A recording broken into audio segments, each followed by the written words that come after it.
France, जिनको इस steel के पहाड़ को खड़ा करने का चैलेंज सौंपा गया था, उनको इसकी कंस्ट्रक्शन के दौरान कई चैलेंजेस का सामना करना पड़ा। कुछ फीचर्स तो ऐसे भी थे जो शिपिंग इंडस्ट्री में पहली बार अटेम्प्ट किए जा रहे थे। 4 सालों की डेडलाइन में से मेराविलिया की प्लानिंग और डिजाइनिंग में ही 2 साल गुजर गए।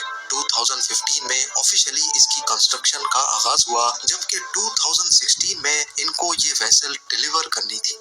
150 हेक्टेयर्स बड़े सेंट नज़ेर शिपिंग यार्ड में हजारों स्टील की शीट्स मंगाई गई।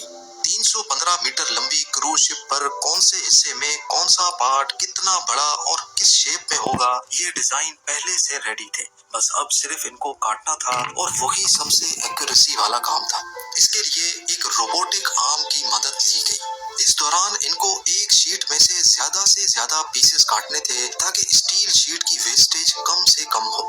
ये इतना एक्यूरेसी वाला काम था कि इसको हाथों की मदद से करना इम्पॉसिबल था, क्योंकि अगर एक भी पीस में 1 मिलीमीटर का भी फर्क आया तो पूरी 2 सालों की मेहनत जाया हो सकती है।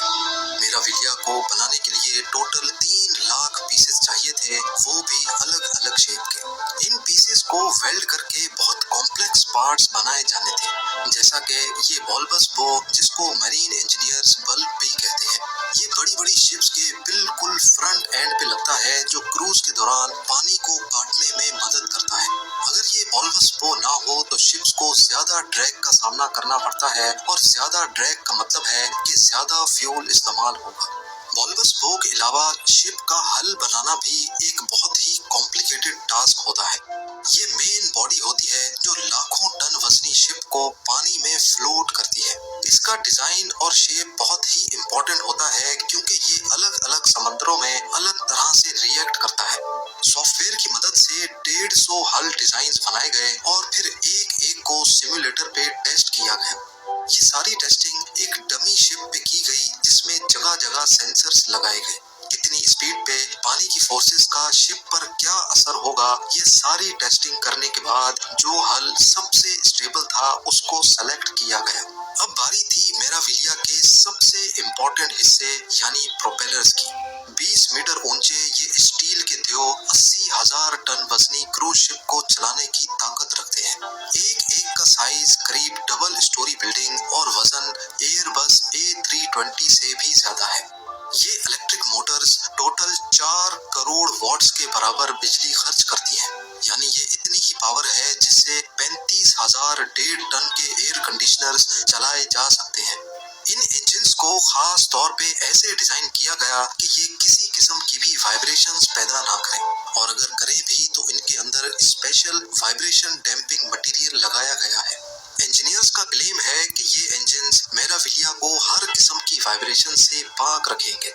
अपनी टॉप स्पीड यानी 22.7 नॉट्स या फिर 42 किलोमीटर पर आवर की स्पीड पर क्रूज के दौरान भी अंदर बैठे पैसेंजर्स को ऐसे महसूस होता है जैसे वो बीच समंदर में किसी 5 स्टार होटल में बैठे हैं। MSC मेराविलिया की इलेक्ट्रिसिटी रिक्वायरमेंट्स की बात की जाए तो इसमें पूरा पावर स्टेशन इंस्टॉल करने का फैसला किया गया। ये एक तरह का तैरता हुआ विलेज है, जिसमें 7,000 लोग कम से कम भी 7 दिनों के लिए रहते हैं। 2,500 लग्जरी स्वीट्स, कैसीनोज, थिएटर्स और दूसरी लग्जरी फैसिलिटीज बहुत ज्यादा बिजली इस्तेमाल करती हैं। ये पावर स्टेशन 4 बड़े बड़े डीजल जनरेटर से बना है जो 11,000 वोल्ट करंट प्रोड्यूस करते हैं। इंजन की डिमांड पूरी करने के बाद ट्रांसफार्मर्स लगाकर ये वोल्टेज 230 वोल्ट्स पे लाई जाती है, ताकि पैसेंजर्स इसको अपने इस्तेमाल में ला सकें। इलेक्ट्रिसिटी को शिप के कोने कोने में पहुंचाने के लिए मेराविलिया पर जो वायरिंग की गई है उसकी टोटल लंबाई 1500 किलोमीटर के करीब है। क्योंकि ये एक जायंट शिप है, इसी वजह से इसको वन पीस में बनाना तो पॉसिबल ही नहीं था।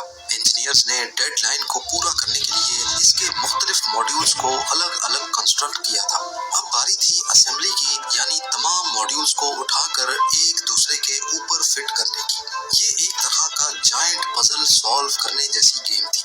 5,000 टन वजनी क्रेन की मदद से असेंबली का काम शुरू किया गया। एक एक मॉड्यूल को इंतहाई एक्यूरेसी से लगाना बहुत जरूरी था। सारे मॉड्यूल्स को एक दूसरे के ऊपर फिट करने में और शिप की शक्ल बनने में पूरे 9 महीने लग गए। क्रूज शिप्स पे नॉर्मली लोग अपनी वेकेशन स्पेंड करने जाते हैं और ये कम से कम भी अपनी डेस्टिनेशन तक पहुंचने में 1 हफ्ता लगाती है। मेराविलिया पर 7,000 पैसेंजर्स को रहना था और इनकी पानी की रिक्वायरमेंट को पूरा करना ही एक बहुत मुश्किल टास्क होने वाला था। फ्रेश वाटर सिर्फ पीने के काम ही नहीं बल्कि पूल्स, शॉवर्स और कुकिंग में भी यूज होता है। एस्टिमेट लगाया जाए तो शिप पे एक शख्स रोजाना 200 क्यूबिक मीटर पानी इस्तेमाल करता है। यानी अगर 7,000 पैसेंजर्स होंगे तो 14 लाख क्यूबिक मीटर पानी, वो भी रोज का। अब इतने ज्यादा पानी को तो कोई भी शिप स्टोर नहीं कर सकती। इस मसले से निपटने के लिए ऑन बोर्ड डीसैलिनेशन प्लांट्स लगाए जाते हैं। समंदर के पानी को गर्म करके स्टीम में कन्वर्ट किया जाता है जिससे सॉल्ट्स पानी से अलग हो जाते हैं। मेराविलिया के केस में पानी गर्म करने के लिए इंजन की हीट को ही इस्तेमाल करने का मैकेनिज्म लगाया गया। वो हीट जो किसी काम की नहीं होती उसको इस्तेमाल करके एक फ्यूल एफिशिएंट सिस्टम बनाया गया। ना सिर्फ इतना बल्कि पैसेंजर्स के कंफर्ट के लिए और एमएससी की रिक्वायरमेंट को पूरा करने के लिए मेराविलिया में पहली बार स्टेबलाइजर्स भी इंट्रोड्यूस करवाए गए। समंदर में सफर के दौरान शिप रोल करती रहती है। ये मूवमेंट कई पैसेंजर्स को नौजिया और चक्कर दिलाती है। इस कंडीशन को सी सिकनेस या फिर मोशन सिकनेस कहा जाता है। अब इस मसले से जान छुड़ाने के लिए मेराविलिया पर स्टेबलाइजर्स लगाए गए। शिप जैसे ही पोर्ट से निकलती है ये स्टेबलाइजर्स बाहर निकलते हैं और ये वेसल की रोल मूवमेंट पर काफी हद तक काबू पा लेते हैं। यूं समझ लें कि ये एक तरह के ऑटोमेटिक शॉक एब्जॉर्बर्स हैं जो वक्त की बहुत ज्यादा जरूरत थी। शिप की कंप्लीट असेंबली के बाद अब बारी थी इसको पहली बार पानी में उतारने की। असेंबली डॉक में पानी भरा गया और पहली बार मेराविलिया को डॉक से बाहर टेस्टिंग के लिए निकाला गया।